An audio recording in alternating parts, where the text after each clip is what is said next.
Hello, hello everyone. This is Sabine Minksky, and today I am so glad to have Mia Saenz join us on Empowered Empath Entrepreneur: How to Turn Your High Sensitivity into Business Rocket Fuel. Now, Mia, hi.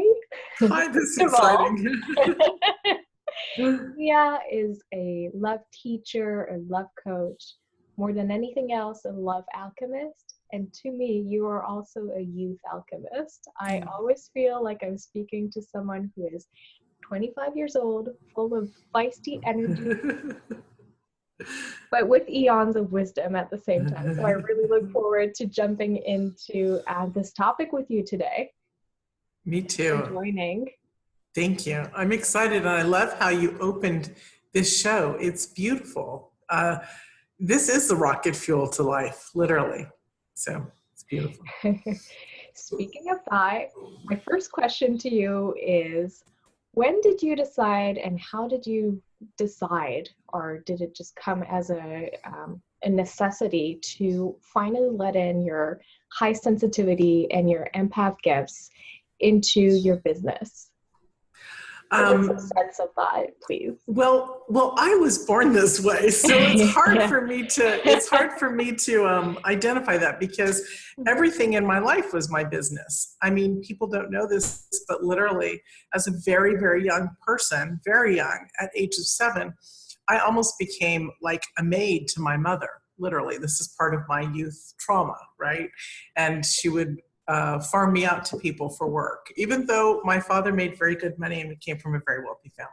Mm-hmm. So it wasn't just me, it was everybody. So the spirit within, who we are, we claim that. So as a young child, knowing that I had these unusual gifts of being able to know what people were about to say, the energy of things, everything like that was incredible to everything that I did. So as I grew, and yes, if people know my story with love and love alchemy, as opposed to being a business coach, which I also am, they understand that I've gone through this incredible journey to discover myself and to bring it together. So I just had to put in that little bit. So when did I realize that I could bring these empathic gifts to work? Business life. Mm-hmm. Right? Or when did you fully own it? Because it seems like for you, it's been a trajectory that was always intermingling. But when did you own it as, okay, this is really me, and this is how I'm serving people? Mm-hmm. It's interesting, because my very first career was as a registered nurse for in hospice, and I worked for a metaphysical hospice center. Mm-hmm. So what that means is we had to raise people's conscious level and things like that as they're going through the crossing over into their next stage of existence. So in that line of work, I owned it. I absolutely owned it. And I always wanted to be a teacher and a speaker, just like my grandmother and other people who I grew up admiring, because I'm a third generation metaphysical practitioner. But it wasn't until 2009 or 2008 when my story begins for this part of my life, where I literally didn't allow anyone or anything to get in my way. So in that respect, I guess you could say I owned it. From having a lot of trauma in my early years, I had to spend time working on me in order to get to the place that I am. And when I was given less than 2 years to live in 2008, I had the choice, not that there's really a choice to live or to die, but in that moment when the doctors were saying that my organs were closing down, I had to shift my life. I had to change everything, or I wouldn't exist. My only legacy at that moment was, could I do it? And could I show my children that we could accomplish anything we wanted? So that literally was my stepping point into this empowered life that I live. Was it easy? No, but was it amazing and fun? It sure was, to get to the place that I am now, because it's all about self-discovery.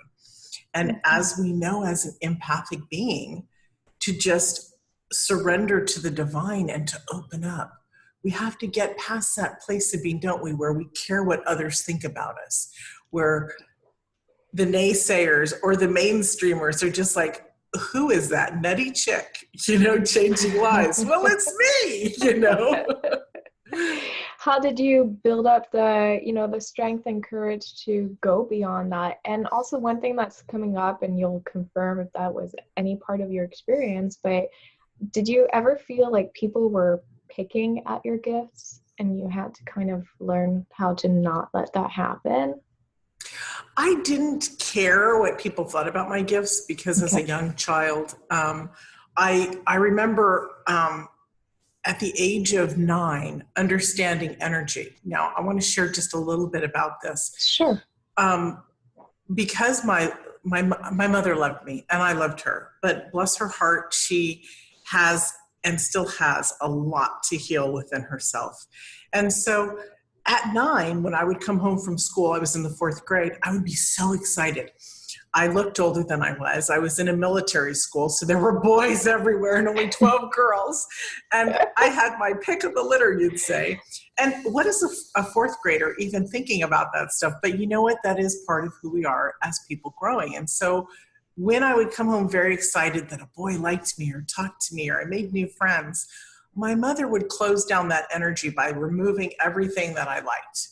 Mm-hmm. So I learned that I had to hide who I was. I guess that's part of what you're picking up on. I had to hide who I was so things wouldn't be taken away. And it sort of shut me down as an individual. As I got older, I had to, well, even as I was younger, I stepped into this space of wanting to be a love activist, always, protecting people from bullies. My main thing was being honest all the time. I knew that I had to be honest, that was part of who I was in my core center, that would be not a struggle because I didn't tell lies, but here's an example. I sucked my thumb until I was 8. And the orthodontist said, when did you stop sucking your thumb? And I said, very recently. Well, of course it was that morning. My thumb was all rippled and corroded and my teeth were sticking out straight. And so from that moment forward, though, I never put my thumb back in my mouth because I gave my word, and my word is valuable to me. So that was what was important growing forward. Now, what's coming to me now is when I jumped in at 2009 and created this life, I had left my husband of 27 years. I got married when I was 18. And as I was dating, I would find these soulmates because the world has just opened up in the last 10 years to all these part of it is with the internet, but literally we're meeting people faster that we travel with. And so unfortunately, two of these men that I hold very dear, that I have loved, they couldn't understand this empathic ability that I had. Some thought it was weird. So what did I have to do? That crushes us, right? We love somebody and they think we're weird and they love us, but they don't know how to handle it, so they leave our life. What I did was I dug into my work within myself. I stayed elevated all the time. I still do this work. I call it the Art of Warrior Meditation. It's a constant active mindset, guided meditation stuff. So if you are feeling inadequate, lonely, down, hurt, and you need to shift yourself, do your affirmations, do your mantras. It doesn't matter how many times you have to bring it forward until that joy comes to you. So through this journey, I've become quite strong. And when people started noticing that strength within me, how do you do that? What's different about you? It was my place to step forward as a spiritualist, as an empathic being, as one who channels and is gifted and say, this is who I am. It wasn't until last year that I actually put out my mystical school, which I don't talk about a lot, and my readings, because I'm quite gifted as a channeled reader. But it's only because I know that it's not me, it's from above. So these are, and I'm saying this because this is about being empathic and business. I had to step forward. I don't care what anyone says because I have changed lives. Feel empowered by who you are as you do your work. Observe, don't judge. Be the observer of what's going around you. Are you touching others' lives? Is that energy shifting? That's where we can feel the strength of who we are, and nothing else matters but the gifts that we're bringing forward to change the world and help humanity. Did that help at all? Absolutely. And to go back to what you just mentioned in terms of mystical school and readings, mm-hmm. Was that something that you were hesitant to do, or it just wasn't the right time? I'm curious about that. I've always done it. I just have never promoted it. It's been word of mouth. It's been word of mouth. So what pushed you, exactly. What pushed you to go that one layer deeper and to go bigger with it? And how did you dare yourself into it? It was almost 2 years ago that I changed my website. So my website looked like a lot of people's. My face was there, and there was, beautiful fleur-de-lis in the black background. And it was a lovely site. And it talked about trauma and healing and self-love and all this stuff. Well, it wasn't really who I am. So those of you who go to my website now, you'll look at it and you go, whoa, it can almost be a smack in the face, because it's more of an iconic website. It's right there. In that moment, I remember sharing it with my husband, it's so funny, since I've been married before, I'm like, my current husband, I was sharing it with my husband. And he said, because he was looking at, and he's spiritual, so I take his words to be important. He said, you have to be careful because people might get the wrong impression of your work. And so just from the artwork that was being created and all that. And in that moment, I declared to myself, this is who I am and my strength. And if somebody doesn't like it, it's okay. So let me share one other aspect that I always share. And I know, Sabine, you've heard this, but those who are new to me might not have. It's called the 5% rule. 5% of the population will absolutely love us. And it goes up the scale, just like the spectrum, up to 10, 15%. But the point is, if we're dealing with 7 billion people on this planet or more, let's just take 7 billion and you divide that by 5%, which you get is 350 million people, 350 million opportunities to love people, to share your work. So when I saw that and realized that, not just 2 years ago, I've been talking about the 5% rule in healing, in bringing in mates, in everything for years.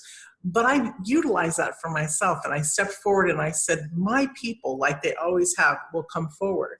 If somebody doesn't like my mysticism, my spiritual awareness, or the graces that I bring, it's okay, because they're not my tribe. I have enough. So I stepped into that place of abundance rather than scarcity and lack. And I haven't looked back. And that's where up on my site, you'll see my, my readings several times a month, the events that I give. And I don't have my mystical school up simply because I probably need a different website. But when you go to my website, you're like, okay, she's spiritual. It's like I'm not hiding it. And I am even going to create a mainstream site very similar to the one I have, with the same tools, but so that it doesn't throw off mainstreamers, so that it's not just the spiritual people that go, oh, what a lovely site. I want to come here as a resource site. Mm-hmm. I want it for the entire world. Everybody and anybody who wants to utilize my work, go ahead. It feels like there's always a way of easing people into what you have to offer and who you are. But there's a fine line between easing them in or hiding part of who you are. Can you touch upon that and how to not fall into that second category?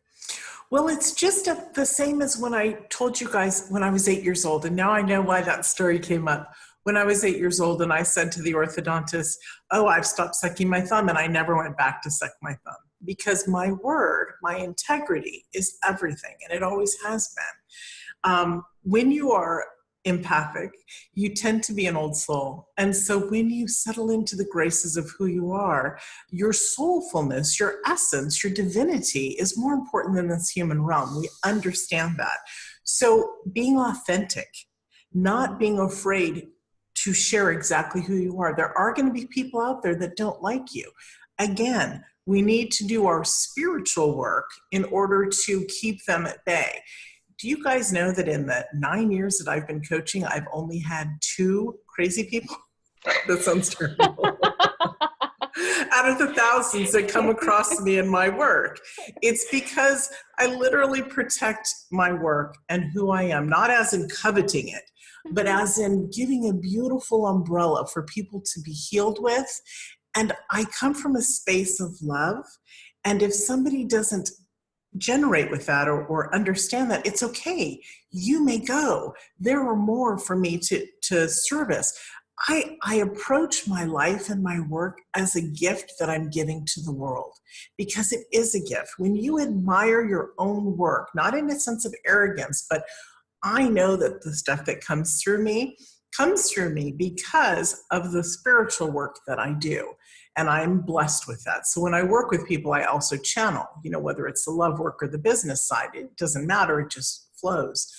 I'm not embarrassed. I'm not afraid. And you can see everything. It's why I can actually appear in public at times and talk to other ministers and clergymen. I am as well, but I don't also broadcast that simply because as a spiritual person, we usually utilize it for the protection of our work and to give us a foundation of who we are.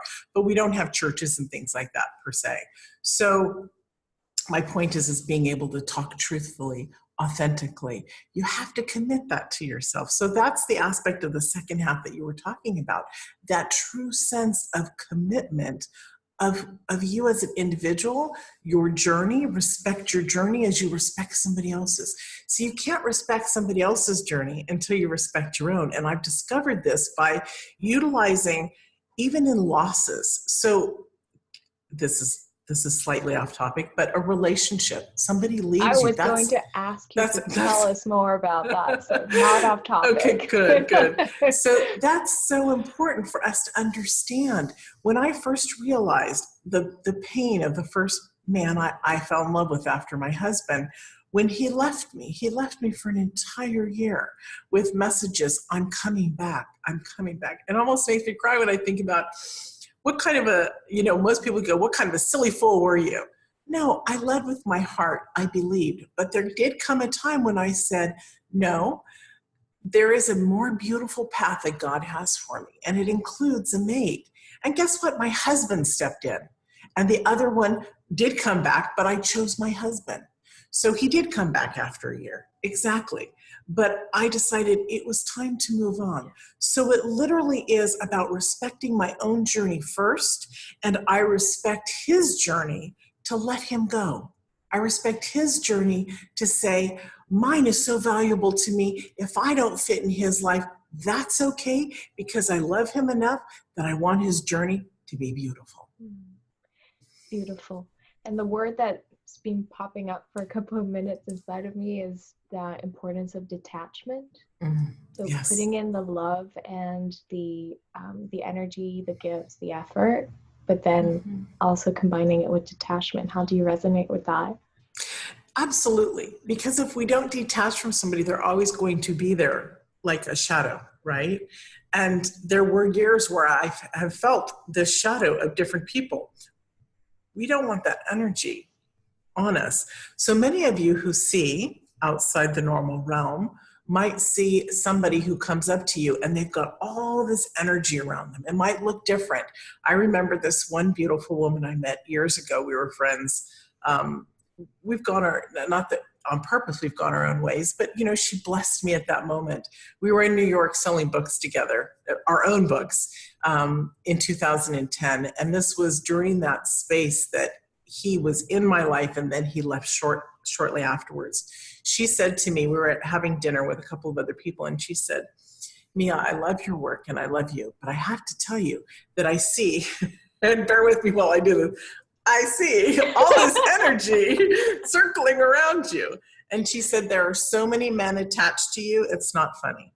Their energy is all over you. And I'm like, well, I am dating and, and this and that. And so we have to separate out things. We have to understand what's important to us. Yeah. When I got rid of that connection of all those people I was dating at the time, I smoothed out. I'm sure people see things, but they're not going to see a bunch of, 100 different male energies around me, because I moved out of that. So it's literally about detaching so that we can be balanced. When somebody has their energy on you or you're connected to somebody energetically, you're not going to elevate. You're going to continue to ruminate about the stuff that has held you back. Or next time I'm going to do this and that. We don't need the stories, guys. We have so much in our life going on, so much good, so much beauty, that when you get rid of that and you detach from that, just as Sabine was saying, that you have this freedom to create and to bring in and to do what you're meant to do. We are meant to be massively amazing. I was thinking about us as a huge conglomerate of people together. And I was thinking, wow, there are so many, because in my world and in Sabine's world, there are so many coaches that are highly successful around us.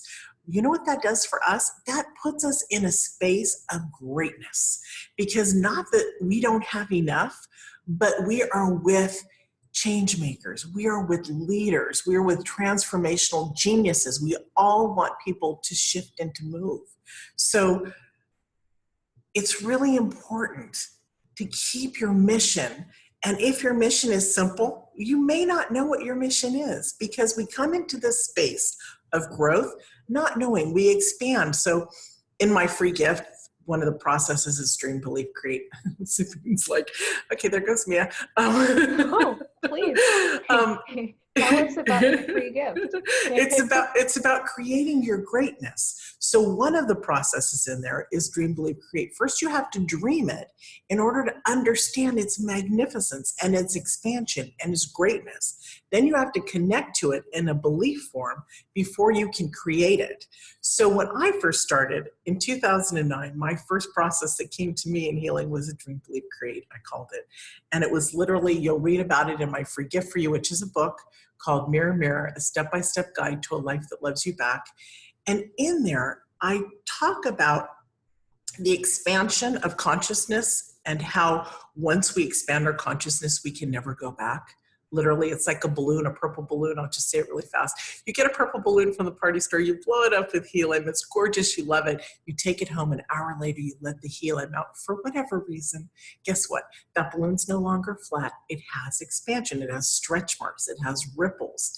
It's expanded. So it'll never be flat. So that's our awareness. Einstein talks about this, the expansion of consciousness. So when you understand, and when my spiritual therapist years ago, 20 plus years ago, said to me, when I said, how do I shift out of this? She said, you just did. You made that awareness jump. And when I recognized that, guess what, guys? My life changed, because I was not going backwards at all. You could not get me to go backwards. It's forwards. It's a forward progression. I didn't know who I would be, but I did know that I wanted greatness. So dream, create, and believe. You know, those are all out of order. It's dream, believe, create. But do the work that it takes for you, for your greatness, because each and every human on this planet, we all have a divine soul. And we're here to work magic. We're here to save the earth. We're here to save each other. We're here to save the environment, the government, everything. Or shift it. Maybe not save it, but shift it. Cast light upon things so that things become clear and we can change into who we naturally are and what we want. I used to think, you know, as I've been growing over the years, I've always, as Sabine and I have talked about, I've always been into metaphysics. I was born, I'm a third generation metaphysician.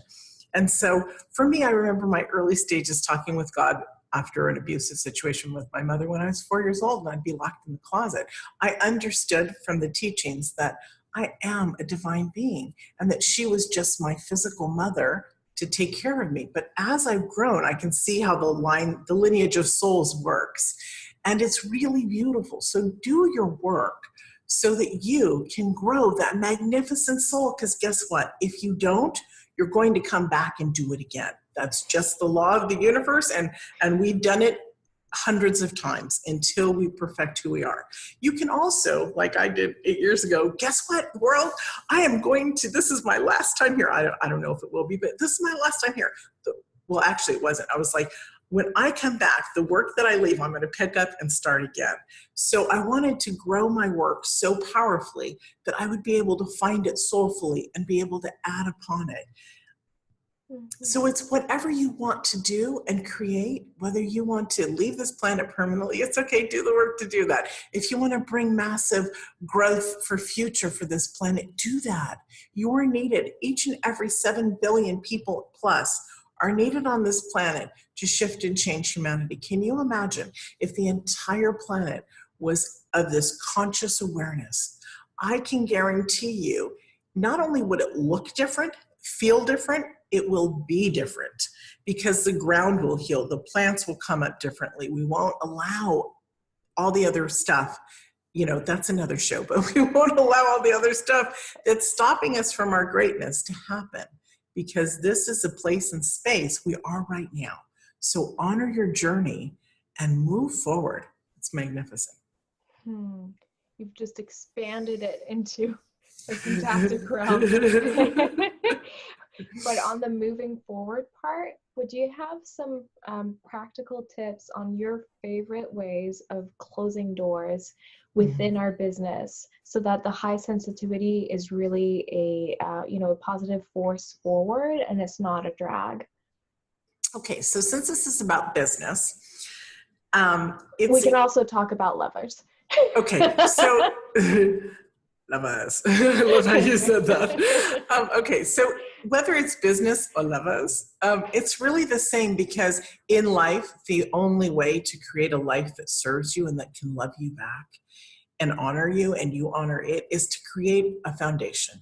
So in life, you create a foundation. In your spiritual path, you're creating a foundation. In your business, you're creating it. With your lovers, you're creating it. So whichever element you want, create that foundation. It begins with you. The strength of who you are is a strength of what you're going to put out there. So with a partner and a lover, it's about creating the greatest strength of kindness, love, security, financial abilities, all these things within who you are. You project them outward, you become them, and you attract that in. The same with your business, on letting go. There are energies out there that try to attach themselves to us. We must let that go. In the love work and in the business work done on the spiritual side, again, it's back to your thought process, the patterns that you're allowing in.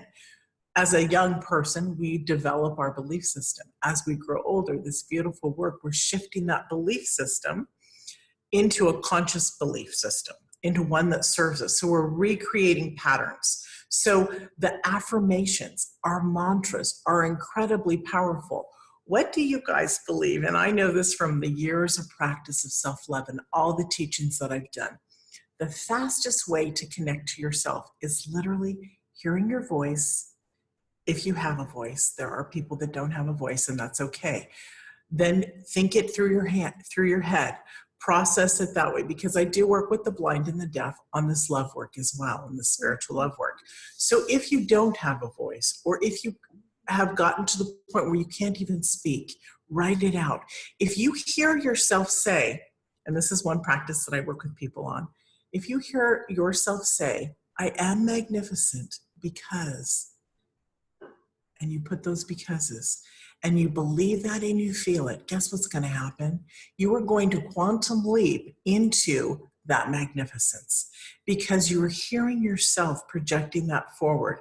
I'm magnificent because I'm divine, I'm grace, and I'm love. And that's what I put forward. Those are mine. That doesn't mean that that's someone else's. When I was working on my self-love and what I teach is literally even making your coffee in the morning. Make sure that when you pour it into the machine or if you boil it on the stove, you're doing it with love and you're allowing yourself to understand you're doing it because you are worth it. We are not told we are worth anything. We're told to be quiet, to sit in the corner. Our words have no value. Get past that. Our throat chakra and our second chakra, our womb, are the two most powerful things. We think it's our heart. That's powerful too. But as an empowerment for women and for men, those areas are our creative spaces. Our throat for our voice. We need to clear out all the garbage from DNA ancestral stuff coming down. We need to cut out the garbage that was told to us from childhood, literally. Our womb is creation. As a woman, even if you've never had a child, you have the ability to grow children. You were given these beautiful bodies. That's the space of creation. Women can feed their babies, take care of families, work, do a million things. You have greatness within you that you may not realize. I want you to connect to your greatness. That greatness is the true you. That greatness is what humanity has put a veil over us and not allowed us to believe. We're not great because, Mia's not great because I'm a human and I'm just great. That would be arrogant. I am great because I am divine. I am from my creator. And with that, I give love and blessings to others to change and heal people's lives besides my own. When I meet somebody, like Sabine and I have become very good friends over the years, and it's been wonderful. That is the connection that you want in your life. You want somebody that you can write and say, you know, hey, let's talk because I need you. Or she says, be on my show. And I'm like, absolutely, I have to, because it's great. You want to show love in your life. Our greatness is not our looks. It is not our arrogance. Our greatness is the connection between divinity and humanity together. That is our greatness. When we can marry those two, this is why I teach self-love on the spiritual level, because we're breaking through the human side, opening up the spiritual side, and marrying them together for a completeness within ourselves. Completeness and letting it transpire in it's incredible. authenticity. Mm-hmm. Yeah. Aww. It's deep work and it's beautiful. You know this, that when we get to that level, we've earned it. You know, on the human side, I've earned everything that I have, and I'm earning more because I'm not closing off my doors. I'm keeping them open. Do I still struggle at times? You better well believe it. I do at times. Not as much as I did, and not as much as other people. You know, the thousands of things that would come in, they're a handful or a few here and there. I just have to keep on my clarity, on my removing of what doesn't serve me, what doesn't belong to me. You asked me in business or in personal, what are some of the things that I actually take action on in changing? Mm-hmm. Here's one of them. And it's not mine. It's partially access consciousness. I have had many friends in access consciousness. I have not studied access consciousness except for taking some stuff through them for fun, and I love it because it elevates me. But my favorite one is, everything good comes to me with ease, joy, and glory. Now, I don't do all the rest of the access consciousness about the pox pods and that stuff, because I believe our intention as infinite spiritual beings, our intention is so great and so powerful because we're of the God energy, that with that intention, that's where our magic comes out. I have a lot of people who call me a white witch, lovingly, of course. And they're just like, wow, you just work magic, because when we manifest fast. We manifest houses, we manifest money flow, we manifest things fast. It's within us. When you understand who you are, all of that flows divinely. Mia, thank you so much for fueling us forward and nourishing us with your energy and the love that oozes out. It's been a pleasure to have you on this speaker event and this interview today. It's been a pleasure to be with you. Thank you so much.